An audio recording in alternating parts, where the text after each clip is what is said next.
como decifrar o que são as estrelas, a que distâncias elas estão, como é que elas nasceram, como é que elas evoluem, como é que elas morrem, como é que elas produzem sua energia, por que elas são variáveis, quais são as massas, quais são as temperaturas, quais são as luminosidades.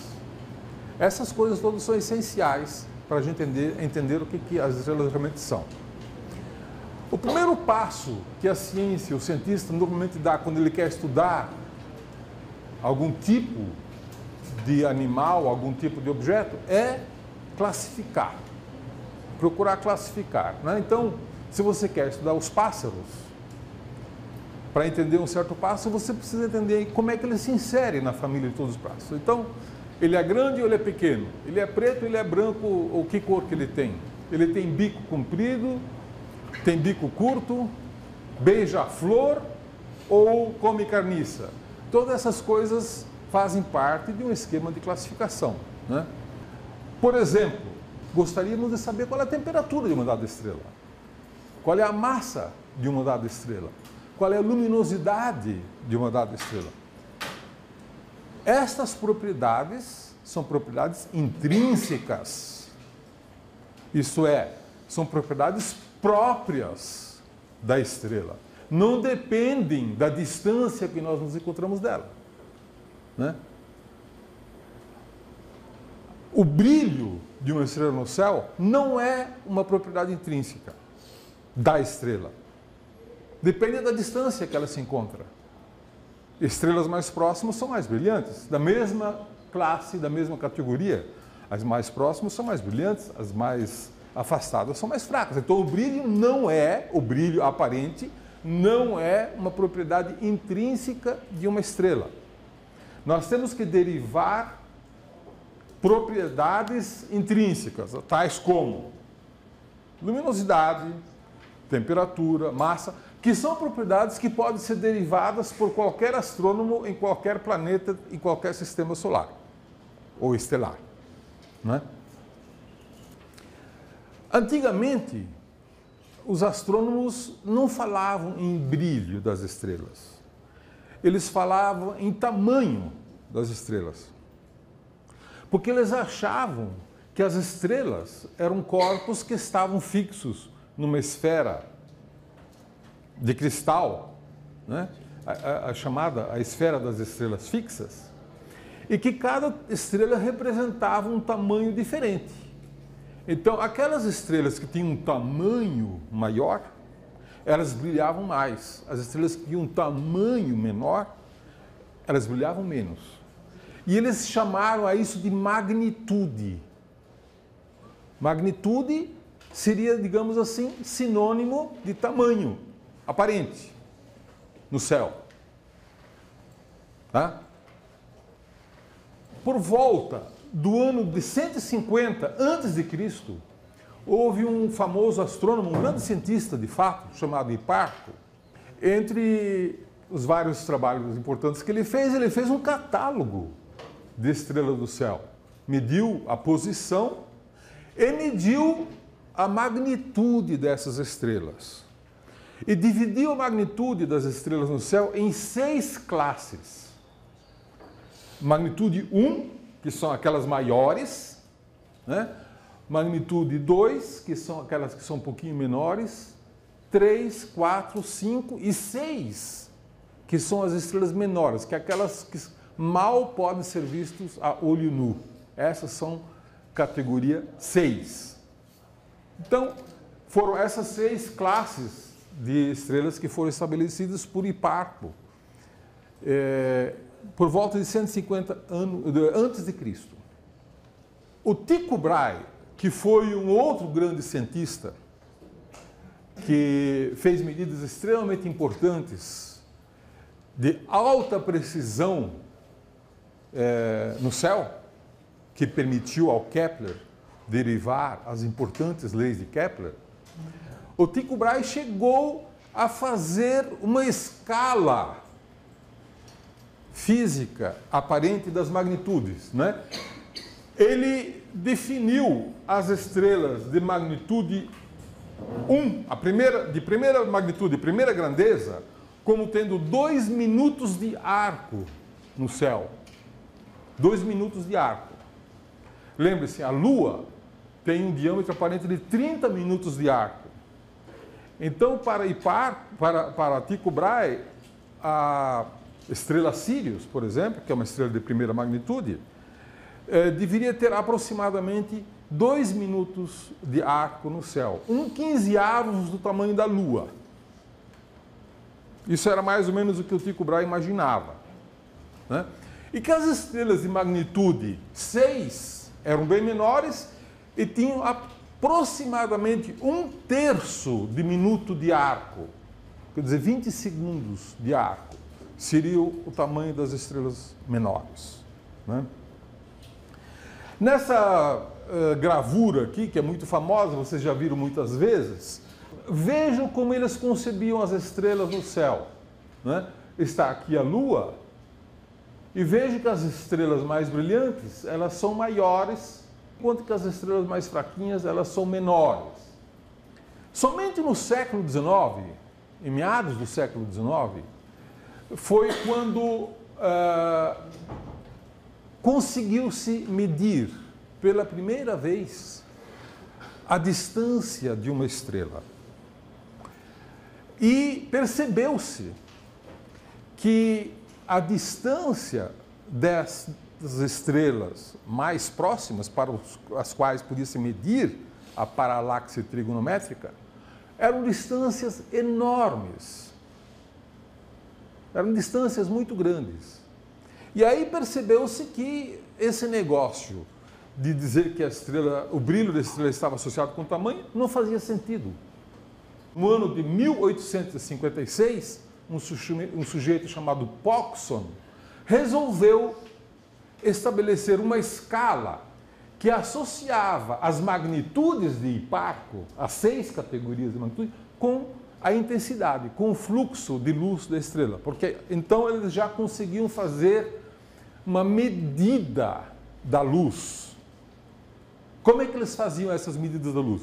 Eles colocavam um objeto, uma vela, por exemplo, cujo brilho, luminosidade eles conheciam, colocavam a uma certa distância e olhavam para esse objeto com o telescópio ao mesmo tempo que olhavam para uma estrela.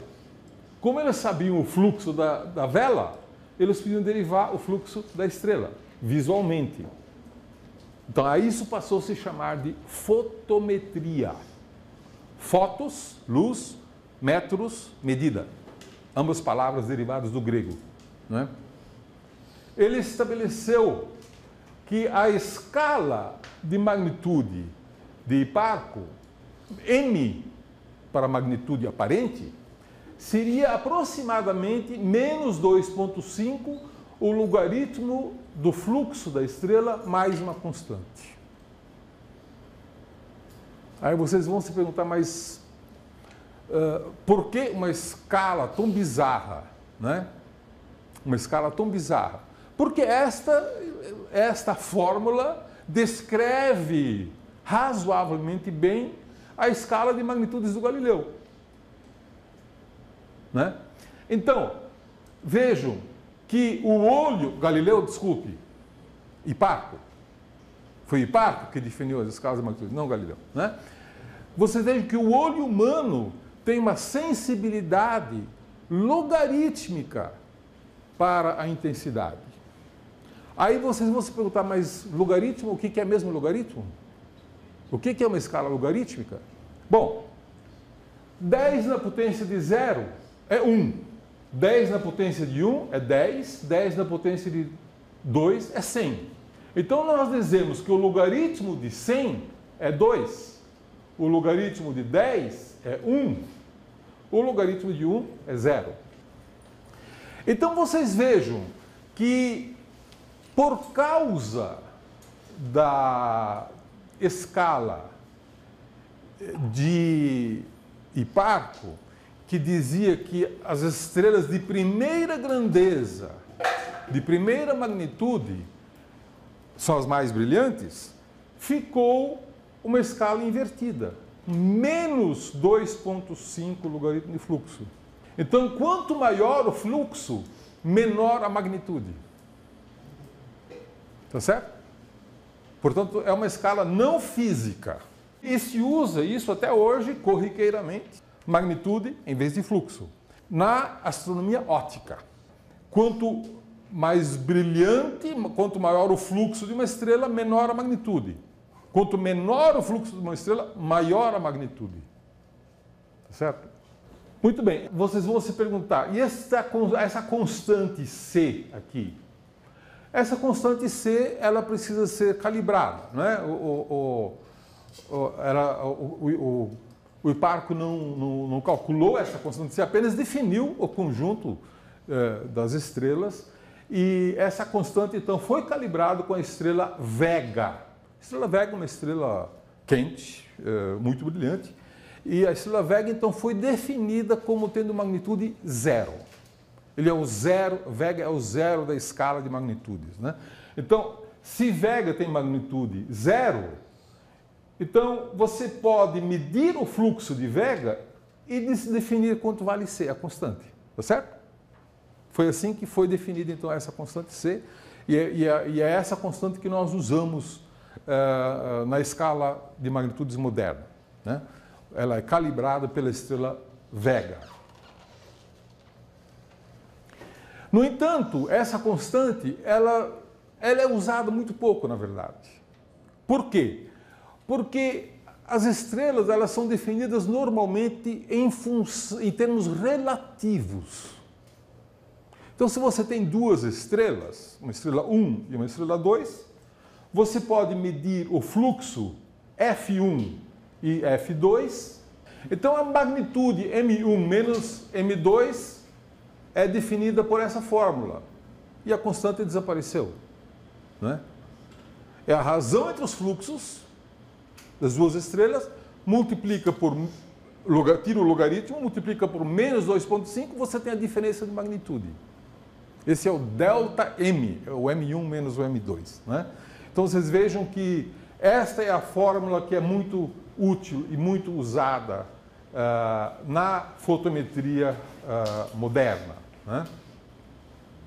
Que foi recalibrada, vamos dizer assim, ou pelo menos associado em termos de fluxo, magnitude, em meados do século XIX pelo Pogson. Ok, vamos ver então aqui algumas magnitudes. Qual é a estrela mais brilhante do céu? Sirius. Sirius tem uma magnitude de menos 1,46. Né? Aqui eu tenho uma fotografia da constelação do Órion, né? Aqui com as várias estrelas da constelação do Órion. Sirius está aqui, mas Sirius não pertence à constelação de Órion. Sirius é Alpha Canis Maiores. Então vocês vejam aqui, Alpha Orionis é Betelgeuse, né? Beta Orionis é Rigel, tá certo? Então, Rigel tem uma magnitude de 0,12, Betelgeuse 0,42. Bellatrix tem magnitude de 1,46 e Mintaka tem magnitude de 2,23. Constelação do Órion é muito facilmente visível no céu. Vocês já olharam o céu e viram as Três Marias? São essas as Três Marias que são também conhecidas como o cinturão de Órion, né?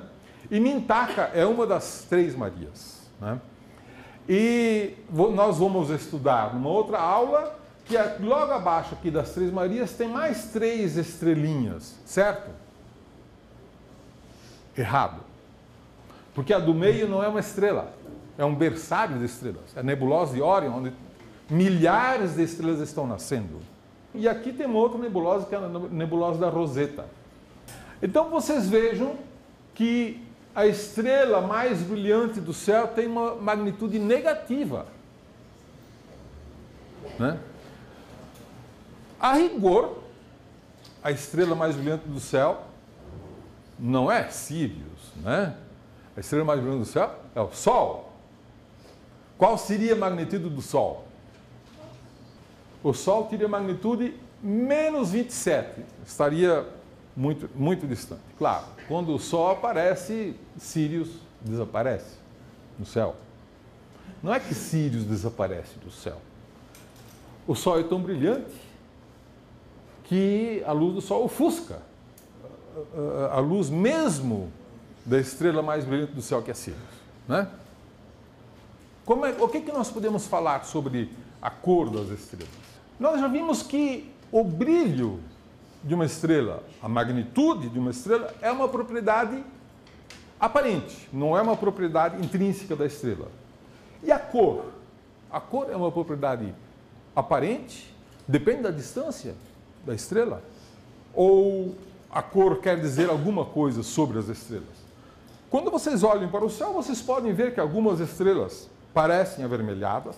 Isso aqui, evidentemente, é uma fotografia com uma técnica para ressaltar a cor. O olho não vê as cores com esta clareza como mostra essa fotografia. Mas você tem estrelas aqui claramente azuis, ao lado de uma estrela claramente vermelha, ao passo que outras são amarelas e outras ainda são brancas. Como é que nós podemos medir quantitativamente as cores? As cores são medidas tradicionalmente numa escala de magnitudes. E essa escala de magnitudes nós chamamos de índice de cor. Índice de cor, né?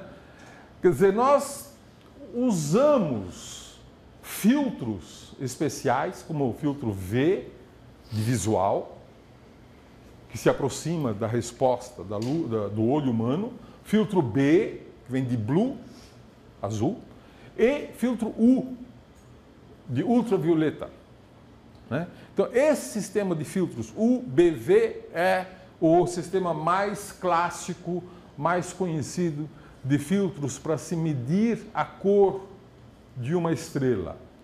E elas coincidem aqui, eu coloco alguns espectros de estrelas, né? Uma estrela bem azul, uma estrela mais avermelhada.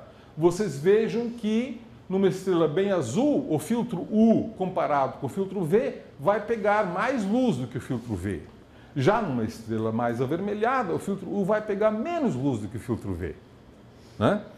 Então, a partir daí, eu posso definir magnitudes. B é menos 2,5 logaritmo do fluxo no filtro B. Ao passo que a magnitude V é menos 2,5 logaritmo do fluxo no filtro V. Não estou inventando nada de novo, só estou olhando para as estrelas com filtros especiais. Tá certo? Que deixam passar, de preferência, uma luz mais vermelha e uma luz mais azul. Tá?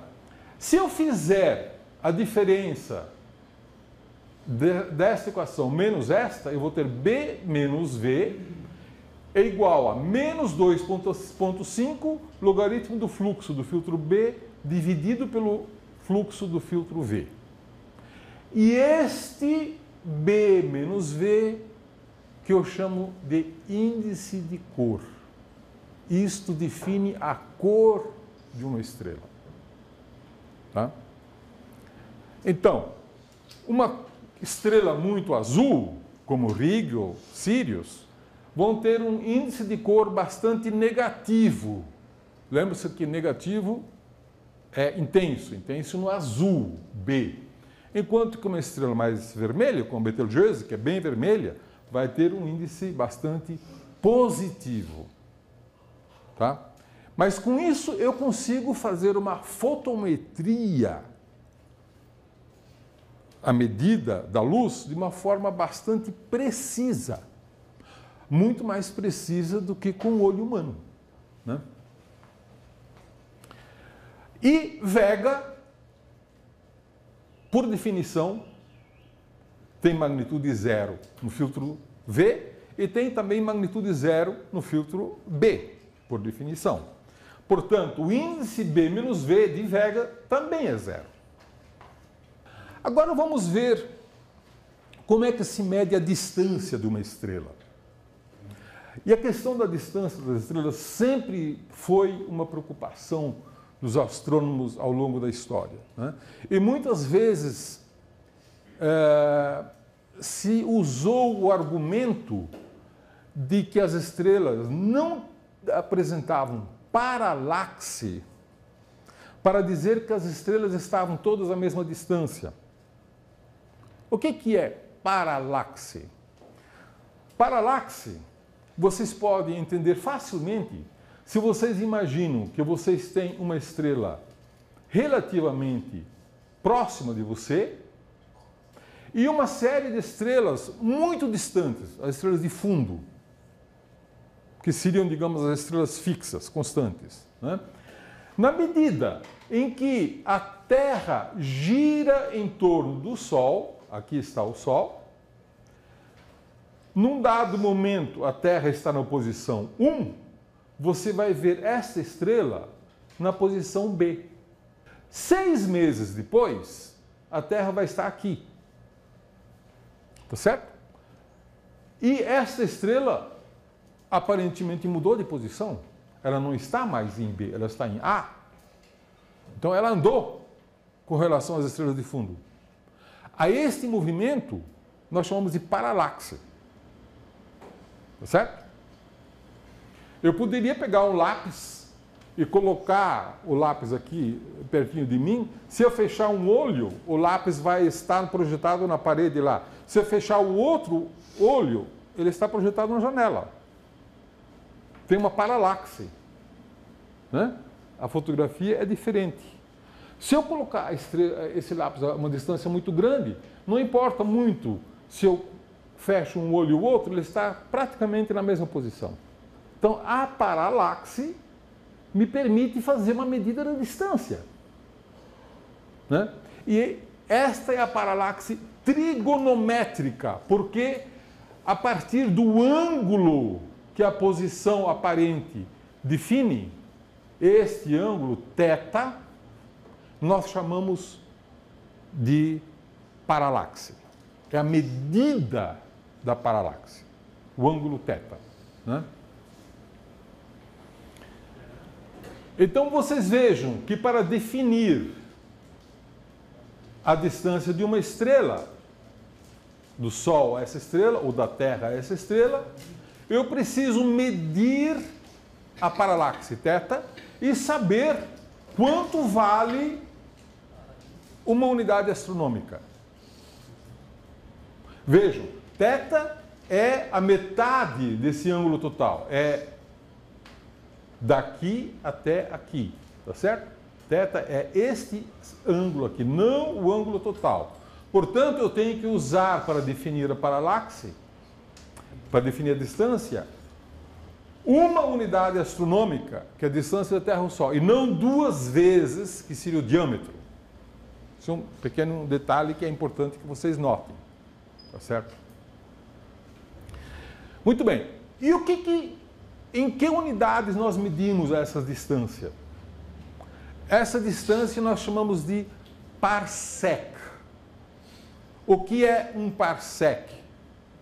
Parsec é a paralaxe de 1 segundo de arco. Vem do inglês, parsec vem de parallax of 1 arc second. 1 segundo de arco de paralaxe significa distância de 1 parsec, né? Bom, vocês estão acostumados a falar em anos-luz. Eu já falei muitas vezes de anos-luz, que um determinado objeto está a tantos anos-luz, quer dizer, a distância que a luz percorre em um ano é 1 ano-luz, né? E 1 parsec vale em 3,3 anos-luz aproximadamente. Tá? Muito bem. Qual é a estrela mais próxima do Sol? Alfa de Centauro. Na verdade, por preciosismo, nós poderíamos dizer que Alfa de Centauro é um sistema triplo. Tem Alfa de Centauro A, B e Próxima Centauro, que é uma estrelinha muito fraca, que a gente não consegue enxergar a olho nu, que esta é a estrela mais próxima de nós, na verdade. Uma estrelinha muito fraca. Tá? A que distância estão? Anos-luz. Em parsec, isso dá quanto? 1,4. Tá certo? É mais de 1 parsec. Portanto, o ângulo o ângulo da paralaxe trigonométrica é maior ou é menor do que 1 segundo de arco? Menor do que 1 segundo de arco. Então vejam que a estrela mais próxima de nós tem uma paralaxe menor do que 1 segundo de arco, que é uma coisa extremamente pequena no céu. E daí vocês entendem por que a humanidade, por que os astrônomos levaram tanto tempo para descobrir a paralaxe das estrelas. Porque as distâncias são tão grandes que a estrela mais próxima tem uma paralaxe de menos de 1 segundo de arco. Então vocês vejam que isso representou um passo gigantesco. Isso foi conseguido em meados do século XIX. Friedrich Bessel foi o primeiro astrônomo que conseguiu finalmente fazer essa medida da primeira estrela, da primeira paralaxe trigonométrica. Isto representou um impacto muito grande na maneira de nós entendermos o mundo em que vivemos. Porque pela primeira vez conseguimos definir qual é a distância das estrelas. Isso foi uma mudança paradigmática na nossa maneira de olhar para o mundo. Porque aí percebeu-se finalmente com precisão que se você pegasse essas estrelas e colocasse a distância em que está o Sol, elas todas pareceriam sóis. Alguns mais brilhantes, outros menos brilhantes, alguns muito menos brilhantes, alguns muito mais brilhantes. Tá certo? E, portanto, se você colocasse o Sol a essas distâncias finalmente medidas, o Sol seria uma estrela comum, corriqueira. E daí a conjectura de que as estrelas são sóis, que cada estrela pode ter um sistema planetário, foi um passo mais ou menos óbvio, né? Foi a consequência natural. Então, a Alfa de Centauro, como nós já vimos, tem 1,3 parsec. O centro da Via Láctea tem 8.000 parsecs. Né? Nós sabemos hoje que o centro da Via Láctea está a 8.000 parsecs. Nós chamamos então de 8 quiloparsec. Tá certo? A grande nuvem de Magalhães está a 50 quiloparsec, a Andrômeda a 800 quiloparsec, e o aglomerado de Virgo, o aglomerado de galáxias, está a 16 megaparsec. O que é o megaparsec? 1 milhão de parsecs. Tá? 3,3 milhões de anos-luz. Isso é um megaparsec. Tá? Então, o quilo e o mega já passam a ser incorporados como múltiplos de um parsec. Muito bem, finalmente vamos definir a magnitude absoluta. A magnitude absoluta de uma estrela é a magnitude que a estrela teria se ela estivesse a uma distância de 10 parsec. Tá? Isto é a magnitude. Se você pegasse todas as estrelas e colocasse a 10 parsec, algumas teriam magnitude aparente menor, outras maiores, né? Menores e maiores, representando a luminosidade da estrela.